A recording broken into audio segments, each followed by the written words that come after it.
is not really about anything specific.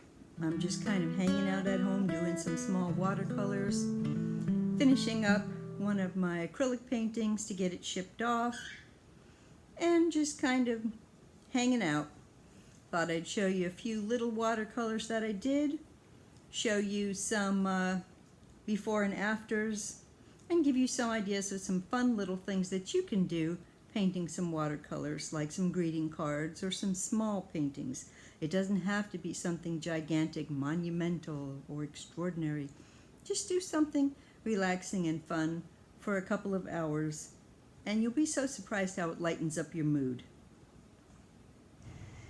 When I'm home by myself, I like to practice.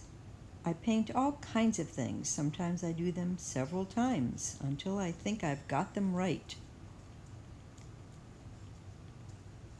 I do fun paintings that I think are pretty, mostly from photos that I've taken, but now and then I'll go on a website that offers free photos, like this one here and the two before it.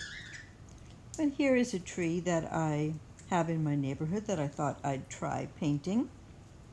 These are just practice paintings, so that when I go to paint something for real, I've already worked through some of the problems that are involved.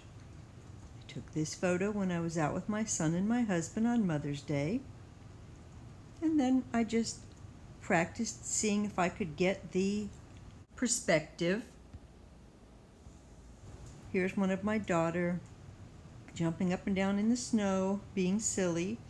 There's one here that I took of myself that I thought I would try a little self-portrait. Some things worked and some didn't. Here's another one I took of my husband eating in a restaurant.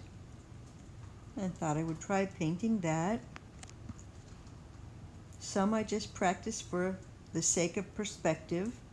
Others I'm trying to get a likeness. Here's some tulips that my husband gave me as a present, and I tried painting some of them. So all of these are just practice paintings for when I go to do a big painting and I really want to make sure that it comes out right. I will have worked some of the kinks out already. You should practice painting or drawing every single day. See, some of these are on sheets in my book, 4 to a page. You don't have to put a lot of time into them. Just paint a little something every day. You will be very surprised how fast you improve. I could make these better, but perfection is not the point. We are just shooting for experience and practice. I am definitely not a portrait artist, but I'm fascinated by it, so I'm always trying. So I've done a little sketch of Tom Selleck, and I'm going to see if I can paint it in watercolor. Why? Because I'm just trying to practice watercolor, and there's no other way to get better than to keep on practicing and practicing and practicing.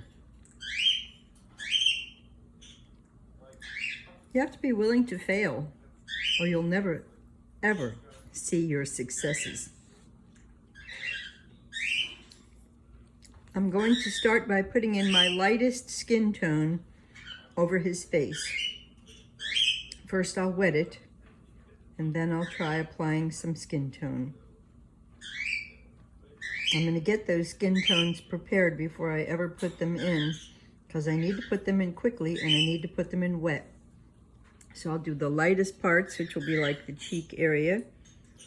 I'll do the whole thing in the light color, but then I'll come in with my medium color and shade little areas like this side that's not really in shadow, but definitely there's a plane here, a different plane to the side of the face than the front of the face, so I'll darken that a little.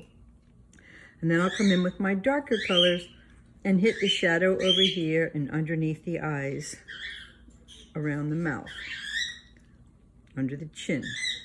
And then I'll stop. Let that dry completely before I go back in and start putting in other things like eyes and details. By the way, I'll put that skin tone in the hair as well because there is skin under your hair and you don't just want a white scalp showing through brown hair. And the same thing with the eyeballs here. These eyeballs, the iris of the eye, is not pure white. So I will let that be a skin tone as well, a very pale skin tone. I can always go darker on the mustache and other areas, so it doesn't matter if I color this whole thing in. I try my best not to get it on the shirt because this is white, or on the background because I don't know what color that's going to be.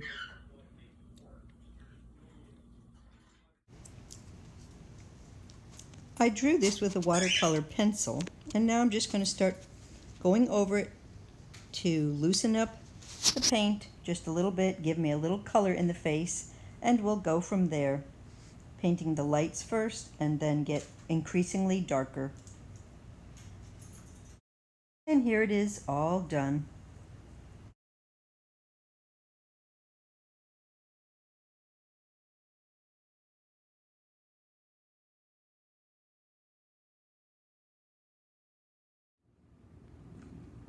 These are some little cards that I made.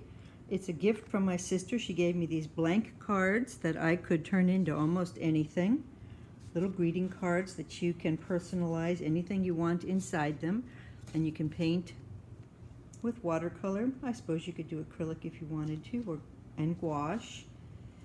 And you could use them for birthdays, memorials, babies being born, showers, wedding showers, just thinking of you card, anything you'd like to use them for, and you can personalize them yourself. So this was a great idea, and I really enjoy doing them. Here, this one has some ink she bought me, which you can sprinkle on there. Probably overdid this a bit, but I wanted it to sparkle because it's really a bird I took a picture of in my backyard, but somehow it just wasn't coming exactly the way I wanted it, so I thought with a little sparkle that could spruce it up. Anyway, it's an idea for someone to think about doing if they like to use small paintings and just enjoy doing a quick painting. Now here's this painting, the one that's 24 by 36, and I just wanted to show you that I took it off of the stretcher board and it's just being held up with two little pins. See, now it's just a nice piece of canvas sitting there, and I can roll it up and ship it, but that's pretty much how that one finished off. Thanks for joining me, everyone. I'll probably be doing an oil painting soon, and I'll include you in on that. If you're interested, please check in on me. If you like and subscribe and then sign up for notifications, you will get notified every time I paint something. Happy painting, everyone, and remember, you can paint too.